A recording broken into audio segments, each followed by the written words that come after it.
চলতি মাসেই সংসদের 3 দিনের বিশেষ অধিবেশনের চেষ্টা করছে কেন্দ্র। ডিলিমিটেশন বিল পাশ করানোই লক্ষ্য, এমনটাই রাজনৈতিক মহলের মত।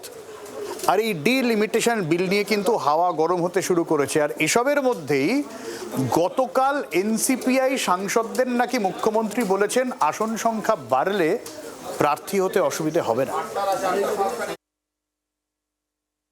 और मैं विश्वास दिलाता हूं कि डिलिमिटेशन के लिए लोग सहयोग कर दे, हमें भरोसा करें और डिलिमिटेशन करने दें तो ये मूल्य एक समान हो जाए।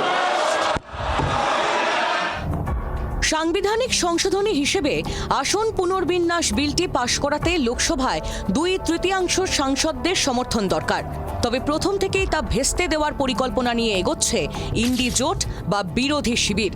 নিট প্রশ্ন ফাঁস এবং পড়ুয়াদের ওপর লাঠিচার্জকে ইস্যু করে বাদল অধিবেশনের বেশিরভাগ সময় অচল করে রাখে তারা। পিছিয়ে আসার পাত্র নয় সরকার পক্ষ। লোকসভায় 3 দিনের বিশেষ অধিবেশন ডাকতে চলেছে কেন্দ্র। সূত্রের খবর, আগামী 16 থেকে 18 আগস্ট বসতে চলেছে বিশেষ অধিবেশন। সূত্রের খবর, এই অধিবেশনে ডিলিমিটেশনের পাশাপাশি মহিলা সংরক্ষণ বিলটিও পেশ করা হতে পারে। কেন্দ্রীয় সংসদ বিষয়ক মন্ত্রী কিরেন রিজিজু বুধবারই বিরোধী দলনেতা রাহুল গান্ধীর সঙ্গে দেখা করেন। সূত্রের খবর, বিলটি নিয়ে কংগ্রেসের অবস্থান বোঝার চেষ্টা করেন রিজিজু। বিকল্প পথও খোলা রাখছে কেন্দ্র। কংগ্রেস সমর্থন না দিলেও বিল পাশ করাতে ডিএমকের পাশাপাশি অন্য বিরোধী দলগুলির সঙ্গেও যোগাযোগ বাড়ানো হচ্ছে।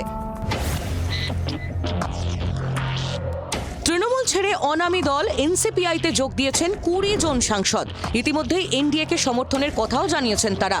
এই 20 জন সাংসদকে নিয়ে এনডিএর সদস্য সংখ্যা এখন 318। সেই 20 জন সাংসদের সঙ্গে মঙ্গলবার দিল্লিতে সাক্ষাৎ করেন মুখ্যমন্ত্রী শুভেন্দু অধিকারী।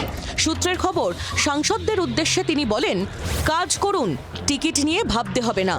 ডিলিমিটেশন বাস্তবায়িত হলে রাজ্যে লোকসভার 42টি আসন 63টি হবে। বাড়তি 21 আসন পাওয়া যাবে। টিকিট পাওয়ার সম্ভাবনা বাড়বে, কিন্তু তার জন্য কাজ করে যেতে হবে।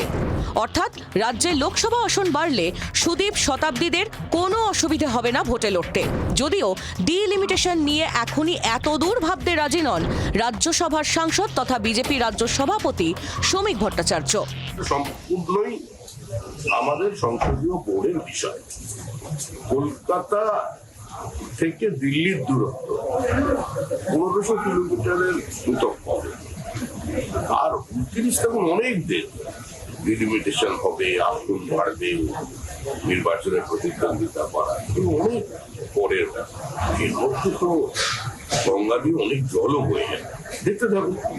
এখন দেখার, সংসদের বিশেষ অধিবেশনে আসন পুনর্বিন্যাস বিল পেশ হলে শাসক বিরোধী সমীকরণ কি দাঁড়ায়। রাজীব চক্রবর্তীর রিপোর্ট, জি 24 ঘন্টা।